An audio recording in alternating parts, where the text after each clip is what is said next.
Myself, Mamta Sharma, lecturer CDDM, Government Women's Polytechnic College, Ajmer।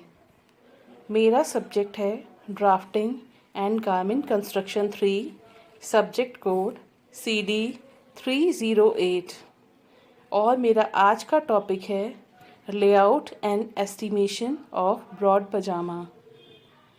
Broad पजामे का estimation और layout करने से पहले मैं आपको लेआउट तथा एस्टिमेशन के बारे में थोड़ी सी बेसिक जानकारी देती हूँ।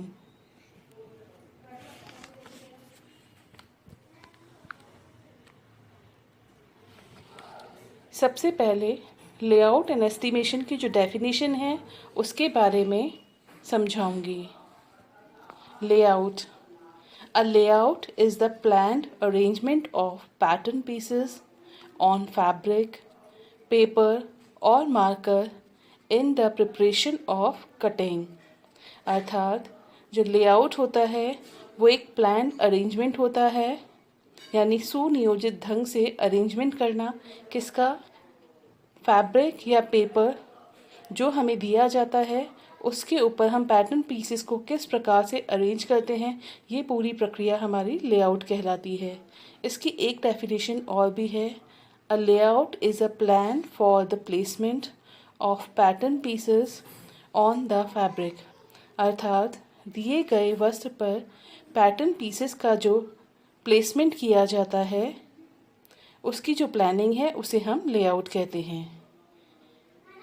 अब हम एस्टिमेशन के बारे में पढ़ेंगे। एस्टिमेशन का अर्थ होता है कि हमें जो फैब्रिक दिया गया है या जो एरिया दिया गया है, किसी भी वस्त्र को बनाने के लिए हम उसकी जो कैलकुलेशन करते हैं कि किसी वस्त्र को बनाने में कितने कपड़े की आवश्यकता होगी, तो जो कैलकुलेशन होती है लेआउट के आधार पर उसे हम एस्टिमेशन कहते हैं। An approximate calculation of quantity. Object of layout: हमारा लेआउट करने का बेसिक ऑब्जेक्ट क्या है? Pattern layout is plan for maximum utilisation of fabric when spreading और folding fabric for sample room और नॉन इंडस्ट्रियल यूज़।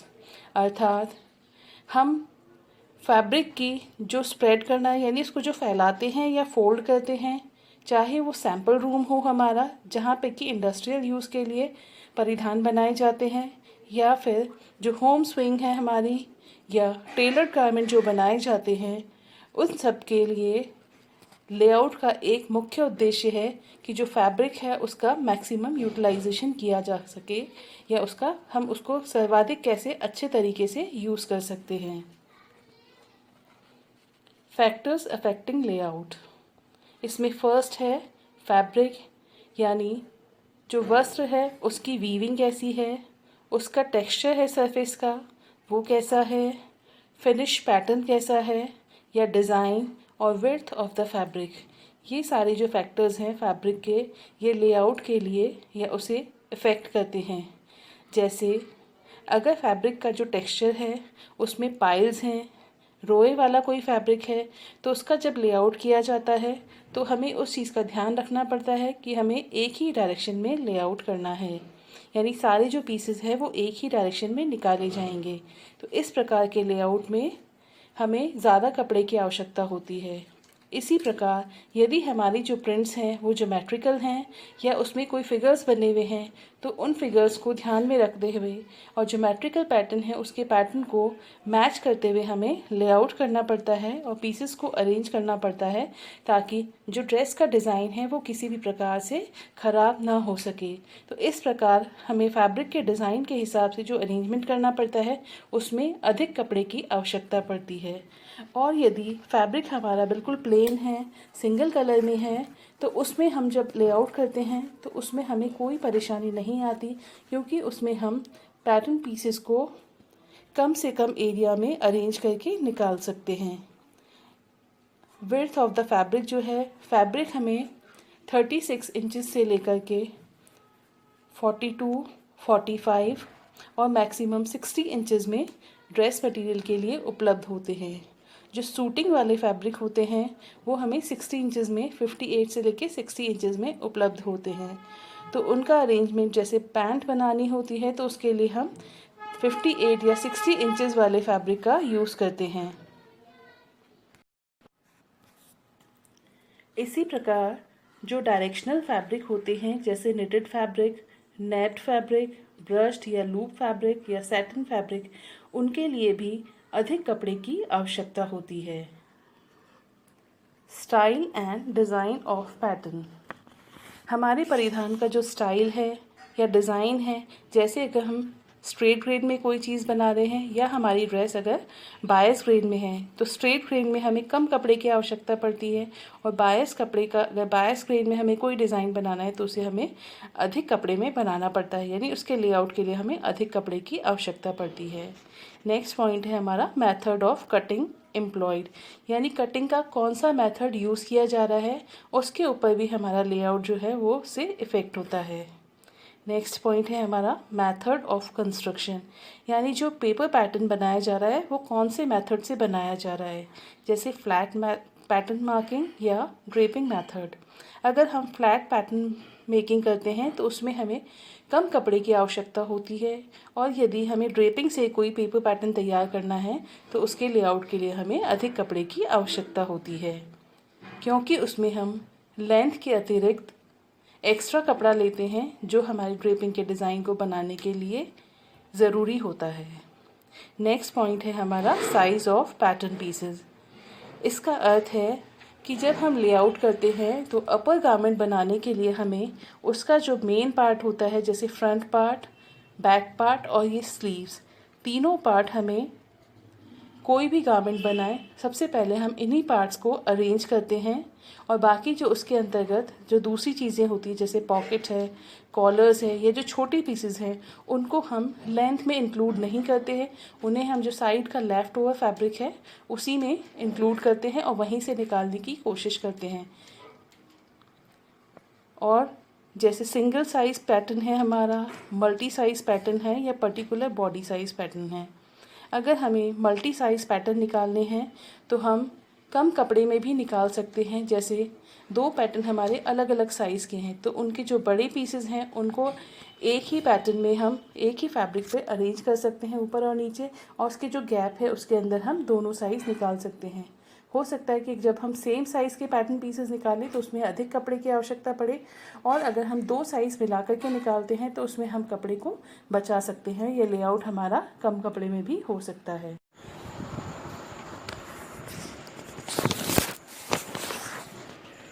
हमारा नेक्स्ट पॉइंट है layout markings. Layout markings के अंदर सबसे पहले हमारी ग्रेन लाइन आती है। ग्रेन लाइन जो है वो हमारी स्ट्रेट ग्रेन, क्रॉस ग्रेन और बायस ग्रेन होती है।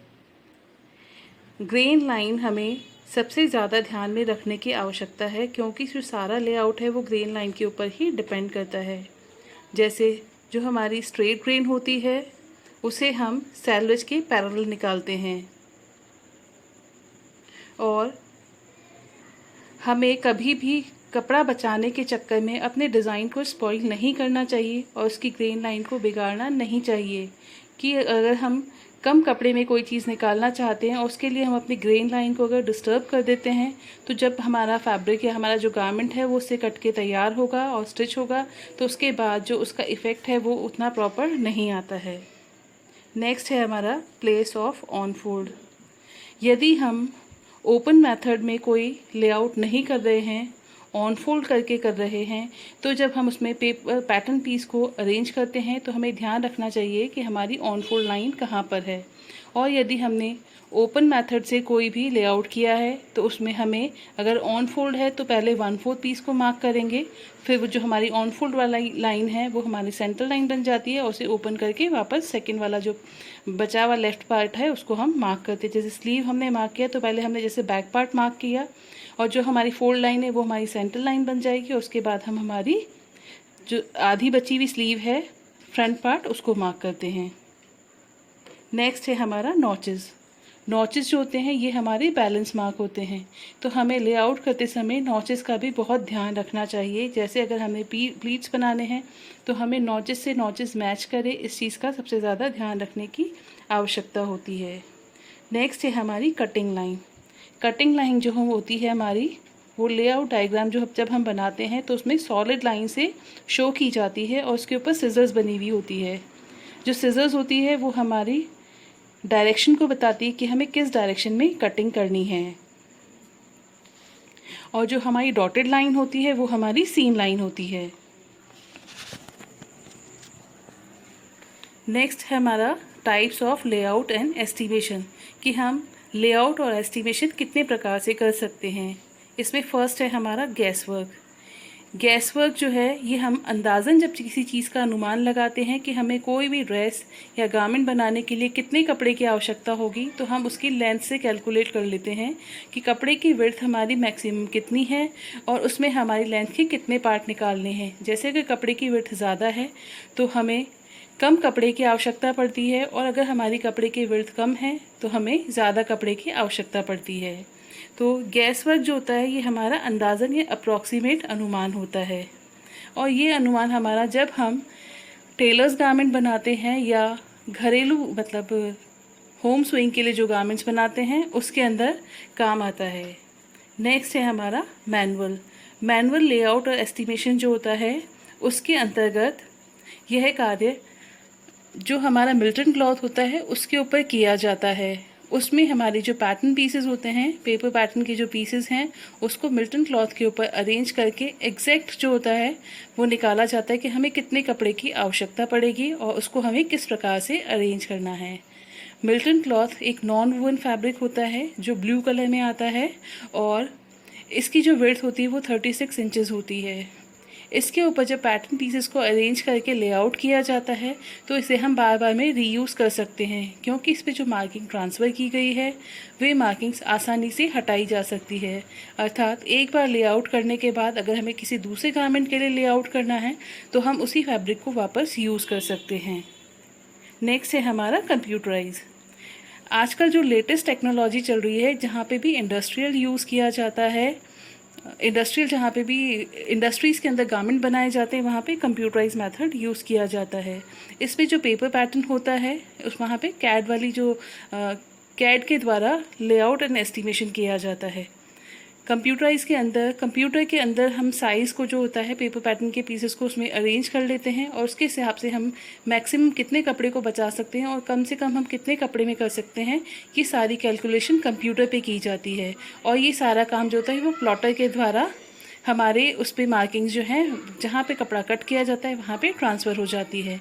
तो यहाँ पे हमारा कंप्यूटराइज जो मेथड है इसमें हमारे टाइम कम लगता है और इसका रिज़ल्ट बहुत अच्छा आता है, जबकि मैनुअल जो होता है उसमें टाइम हमारे ज़्यादा लगता है। नेक्स्ट है हमारा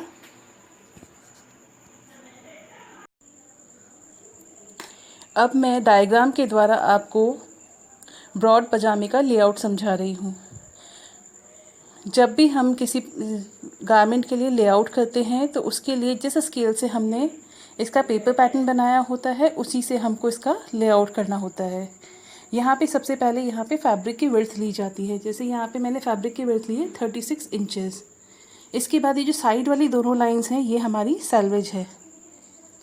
ये हमें एरिया मिलता है लेंथ और विड्थ से, जिसके अंदर हमें अपने पेपर पैटर्न का अरेंजमेंट करना है कि हम किस प्रकार से लेआउट करेंगे। लेआउट करने के लिए हमें सबसे पहले जो गारमेंट है उसका नाम वहाँ होना ज़रूरी है कि वो क्या है, उसका कौन सा पार्ट है। जैसे हमने पजामा बनाया था तो उसके फ्रंट एंड बैक पार्ट यानी दोनों लेग्स के लिए दो अलग अलग पार्ट थे, तो ये इसके दोनों पार्ट हैं। यहाँ पे इसकी लेंथ ऑफ द फैब्रिक है वो हमारी निकाली जाएगी। ये जो डायगोनल लाइन शो करती है ये हमारी टॉप फोल्डिंग को और ये नीचे वाली हमारी बॉटम फोल्डिंग को शो करती है।